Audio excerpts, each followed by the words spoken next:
ચોર ચોર ચોર ચોર પકડો ચોર ચોર ચોર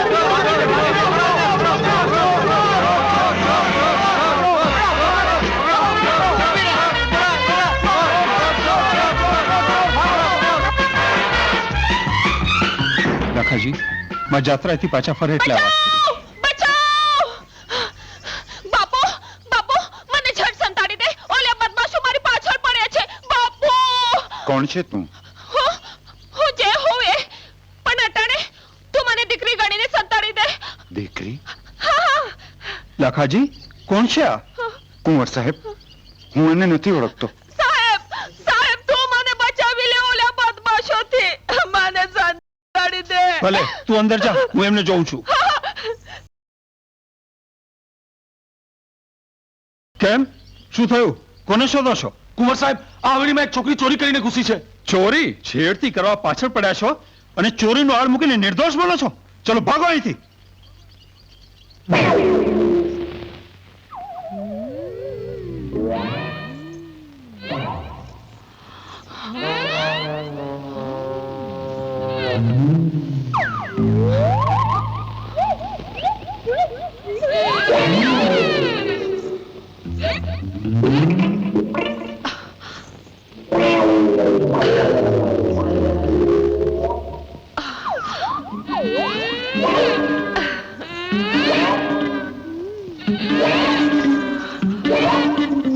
એ છોકરી, પેલા બદમાશો ચાલ્યા ગયા. તારી મહેરબાની સાહેબ. તે ચોરી કરી હતી?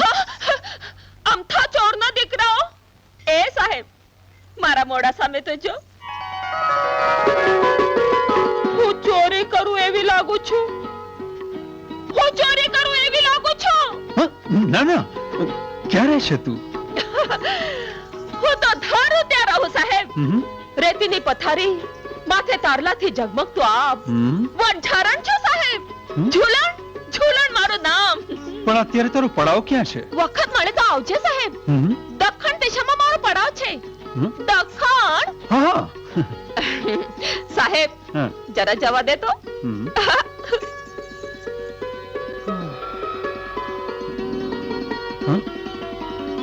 ચોરી કરી ગઈ? હા તો ધર્મ કરતા ધાર પડી. પણ વાંધો નહીં ચૂલણ, હવે તું જોજે મારી કરામત. જોધપુરની છે કહી દઉં. આ રંગની બાટલી ડોશી લગાડ તું તારે. અરે આવો ભાઈ આવો, દાદા દાદીઓ, મામા મામીઓ આકડું. અરે તારું ગાજુ નથી હાલ તો થા. અરે આવ કાકા કાકા આવ આવ આવ. ન્યા નહીં આય બેસ બેસ આય બેસ. કાકો છો એટલે વાંધો નહીં હો.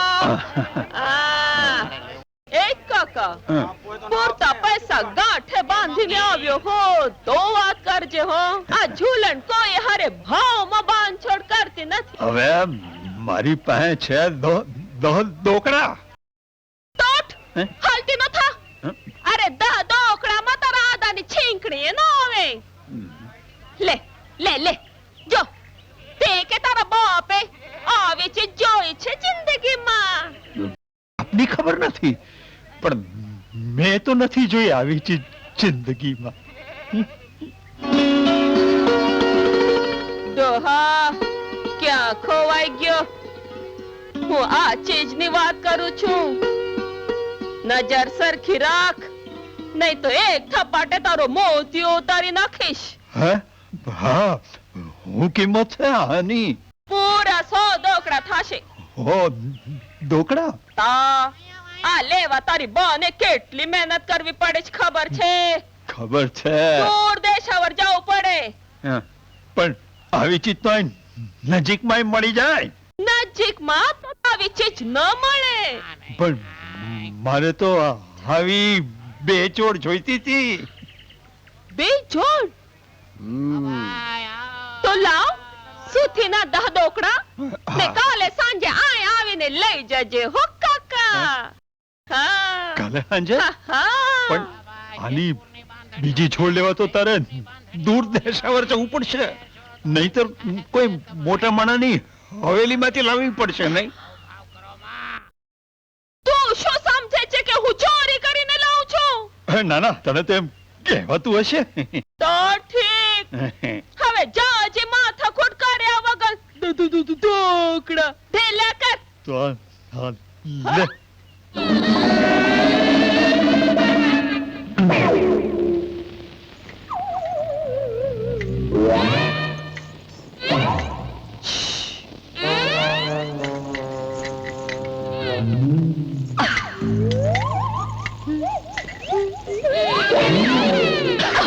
અરે મુઆ તું અહીં ક્યાંથી આવ્યો ડફોળ થા ઉભો થા ઉભો થા આલે છે ઉભો બોલ હવે હું છે તારે કાન છે કે કોડિયા હે? મેં તને કાલે મારી બજારમાં આવવાનું કીધું તું આય નહીં પણ મારે કુંવર સાહેબને મળવું છે કુંવર સાહેબ તારા જેવો નવરો નથી કે તને આય અટાણે મળે જા હાલતી નો થા હાલતી નો થા અરે પણ મારે કુંવર સાહેબને મળવું છે અટાણે હું તને એને મળવા નહીં દઉં મળવા હું કામ નહીં દે એવો તો કયો હક છે તારો એના ઉપર હા અરે હક તો એવો છે કે હું ડુગડુગી વગાડું તો કુંવર વાંદરો બનીને નાચે મોહબ્બત છે મોહબ્બત મામલો પાક્કો છે હા હવેલીનો કુંવર અને મોહબ્બત કરે તારી અરે હવે હાલતી થા હાલતી અરે મોઆ આવા તો કેટલાય કુંવર મારી પાછળ પૂંછડી પટપટાવતા ફરે છે સમજો ડફોળ એમ હા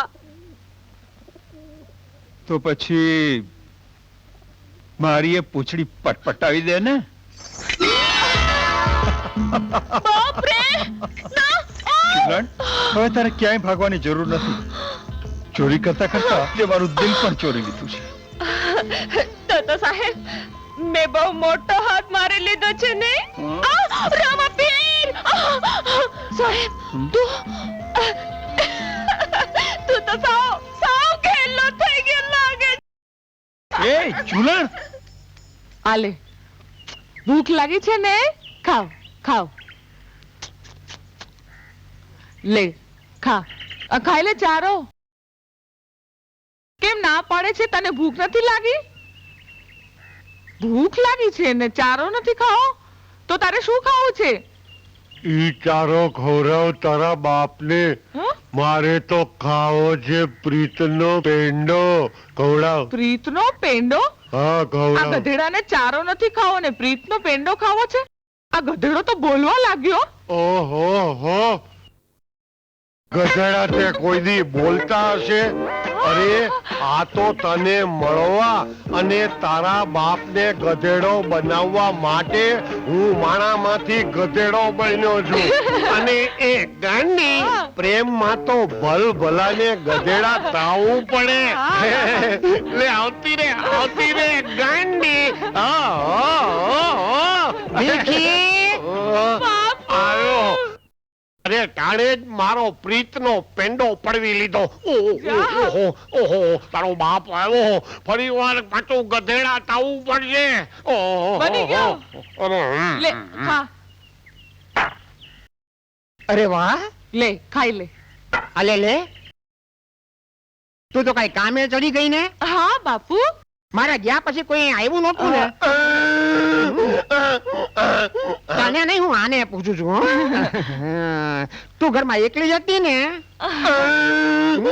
પણ તું શેનો જવાબ દે હું તો આને પૂછું છું હે આપણી જમણમાં નવો ગધેડો ક્યાંથી આવ્યો બાપુ એ તો એવું છે ને આપણી ઓલી ધોળકી ગધેડી છે ને હા? એને નવા ગધેડાને જન્મ આપ્યો આલે લે બહુ સમજુ ગધેડો આવ્યો હતો હે ભગવાન હે મારા વાલા એ તું કર ને મારી સમજુ ગધેડી રોજ આવા સમજુ ગધેડાને જન્મ દે સમજુ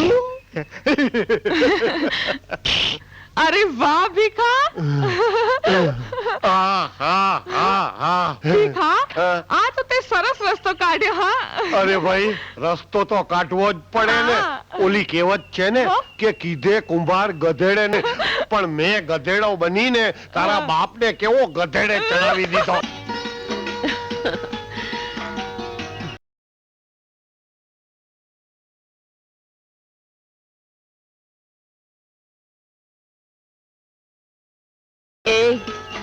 સાહેબ હા જરા આંખ મીચી જાતો. કેમ મીચી જાને કહું છું, કામ છે.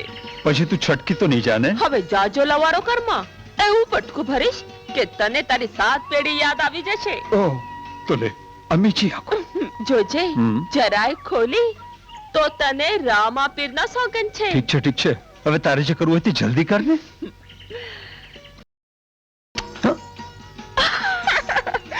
હે તે આ શું કર્યું? સાહેબ જે કાઈ કર્યું એ તારી દેખતા કરતા આ જ આવતી હતી. મને બધા કામ ચોરી છુપીથી કરવામાં મજા આવે છે સાહેબ. અરે પણ કોઈની સાથે નહીં ને મારી સાથે આવું તોફાન કરવાનું કઈ કારણ? હવે કારણ તો તને ખબર છે સાહેબ. ના હો હું કઈ નથી જાણતો, તું જ કે ને. સાહેબા હા સાહેબા હા સાહેબા, પણ આગળ શું? સાહેબા તું મને બહુ ભાલો લાગે છે.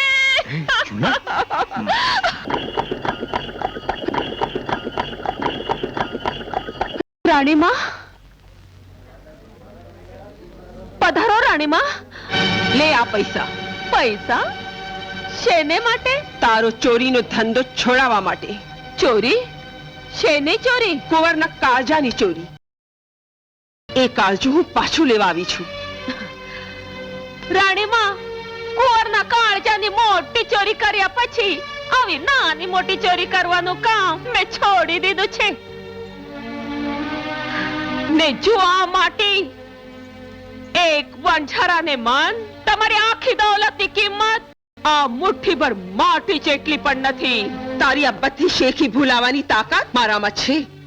એટલું ન ભૂલતી કે તું આ મારી જમીન પર ઊભી છે અને હું ધારું તો તારો આ પડાવ ઉઠાવીને ક્યાંનો ક્યાં ફેંકાવી દઈ શકું એમ છું. અરે આવા લવારા તો મેં ગામે ગામ સાંભળ્યા છે.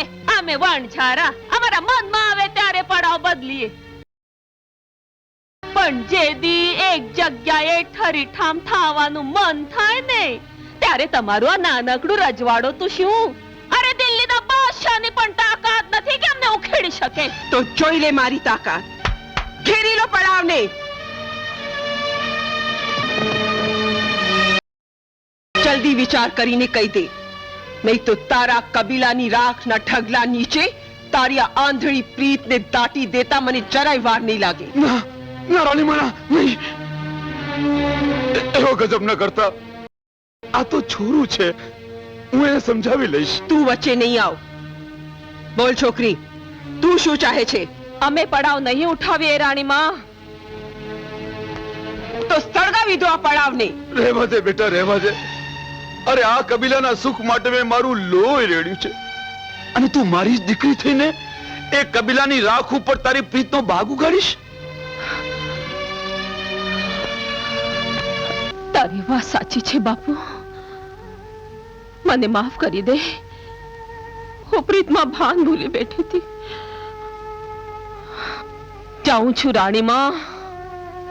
તમારો કુંવર ભલે હવેલીમાં રહે પણ એનું કાળજું હું ભેળી લેતી જાઉં છું. ચાલ બાપુ ચાલ. ઝૂલણ આવું કરે એ વાતમાં હું તૈયાર નથી. હા દીકરા, હું તારા માટે એના હાથની માગણી કરવા ગઈ હતી, પણ એના બાપે મારું હળહળતું અપમાન કર્યું અને હું ગાળો ખાઈને પાછી ફરી. એવું ન બને ને માં. ઝૂલણ કઈ ન બોલી? અરે એ તો એના બાપ કરતા ભૂંડી નીકળી. એણે કહ્યું કે આ વણઝારા માટે પ્રેમ માત્ર એક રમત હોય છે અને એટલું પણ કહ્યું કે અમે પડાવની સાથે પ્રેમ પણ બદલતા રહીએ છીએ. એ ગમે તે હોય માં, પણ હું એકવાર ઝૂલણને મળ્યા પછી જ આ વાત માનીશ. અરે વાહ ભાઈ, તું એવી વાત લઈને આવ્યો છે કે તારું ને મારું આખું જીવન સુખ સાહેબીમાં વીતે. અરે ભાઈ બહેનની વારે ન આવે તો બીજું કોણ આવે? તું એકવાર પદ્માવતી સાથે મારા લગ્ન કરાવી આપ, પછી આ હવેલી, જર ઝવેરાત અને જાગીર બધું આપણા કાબુમાં. તારી વાત સાચી છે ભાઈ. હું સારો મોકો જોઈને બા સાહેબના કાને વાત નાખી દઈશ. પારસ, મારા હૈયાના વનરાવનમાં હવે રાત દહાડે તારી વાંસળીના મીઠા સૂર વાગ્યા જ કરે છે. તું જ મારા મનનો મોહન છે. ભગવતી, તારું આ ફોમતું પણ મને ઝટ ફેરા ફરી લેવા કહે છે, પણ તું ક્યાં એક હવેલીની રાજકુંવરી અને હું હવેલીના ચાકરનો નાનો ભાઈ. આવું બોલીને આપની સાચી પ્રીતનું અપમાન ન કર પારસ. હું પ્રીતનું અપમાન નથી કરતો પદ્માવતી, પણ અમીરી અને ગરીબીના અંધારાથી અંજાયેલો સમાજ મારી મુરલી અને તારા ફોમતાને એન ઘેન નહીં રમવા દે. પ્રીતની નદીમાં જ્યારે પૂર આવે છે પારસ, ત્યારે એ ગરીબી ને અમીરીના કાંઠાઓને તોડી નાખે છે. પદ્માવતી, હા પારસ. મારી પદ્માવતી.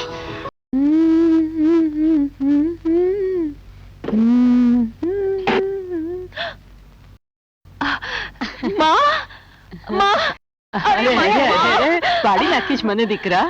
માં, આજે હું બહુ ખુશ છું. હા દીકરી, અહીં આવ્યા પછી તું બહુ ખુશ રહે છે નહીં? હા, માં. તો એ ખુશીમાં એ ખુશ ખબર આપીને હું વધારો કરવા માંગુ છું. કઈ ખુશ ખબર માં? લીલાવતીએ મારા જીવનની એક મોટી ચિંતા દૂર કરી દીધી છે. તું ને હું એનો વખાર કરી નહીં ભૂલી શકે દીકરી. અરે મામી, કહી દો ને માને કે ઝટ કહી દે. મને આમ તડપાવે છે શા માટે? કહી દો ને બા સાહેબ, અમે અજબસિંહ સાથે તારી સગાઈ નક્કી કરી છે. માં, આ તે શું કર્યું? તારે મને પૂછવું તો હતું. અરે એમાં તને શું પૂછવાનું? અજબસિંહ સારા ખાનદાનનો છે, વળી લીલાવતીનો ભાઈ છે એટલે જાણીતો પણ છે. ના માં, ના, આ સગાઈ મને મંજૂર નથી. કેમ? શા કારણે? કારણ કે હું આ સગાઈ મને મંજૂર નથી.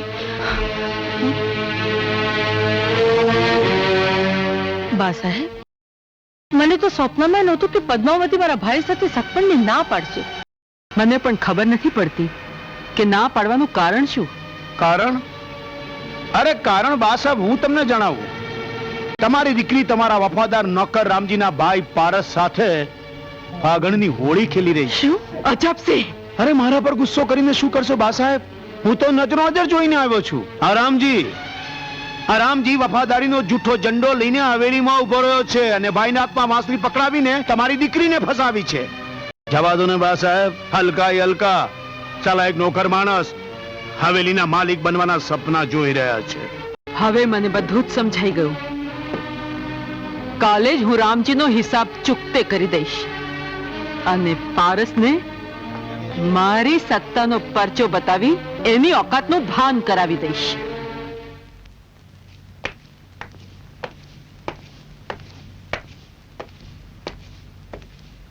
બા સાહેબ, આપે મને બોલાવ્યો?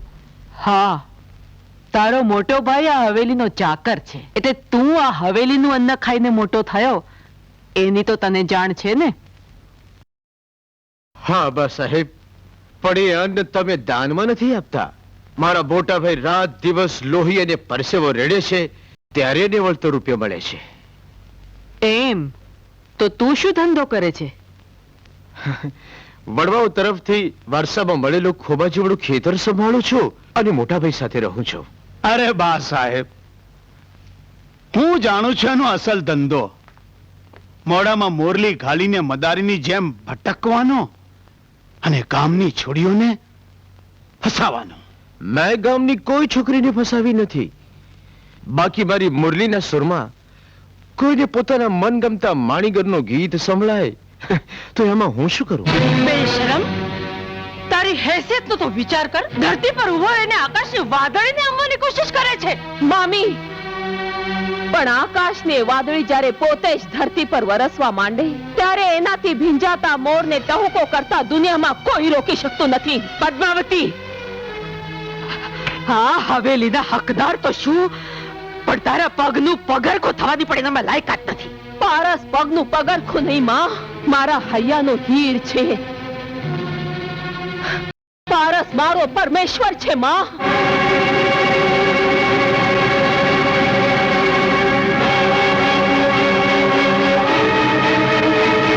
નમક હરામ, આ હવેલીના ખમીરવંતા ખાનદાનની દીકરીનો હાથ તારા જેવા હેસિયત વિનાના ભિખારીના હાથમાં કોઈ દી નહીં સોંપું. બા સાહેબ, પદ્માવતીની કાયાને જ તમે કબજામાં રાખી શકશો, કાળજાને નહીં. પદ્માવતી મારી છે અને મારી જ રહેશે.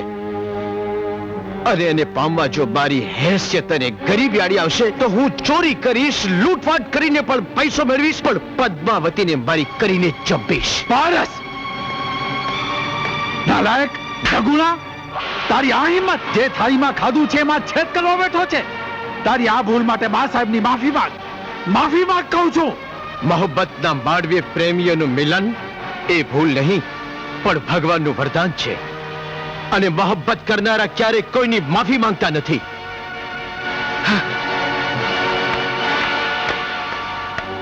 બા સાહેબ, પારસના આવા વર્તન બદલ હું તમારી માફી માંગુ છું. તારું આ નાટક બંધ કર રામજી.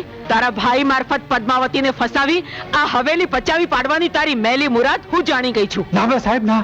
અરે હું સગો ભાઈ હોવા છતાં મારી બહેને તારી પર વિશ્વાસ મૂક્યો અને તે વિશ્વાસઘાત કર્યો. ના ના, અરે બા સાહેબ જોડે વિશ્વાસઘાત કરું તો 100 જન્મે નરકમાં પડું. મારે તારું કઈ સાંભળવું નથી. ચૂપચાપ ચાલો જ્યાંથી, અને બીજી વાર કદી મારી નજર સામે આવતો નહીં. ભલે બા સાહેબ, ભલે.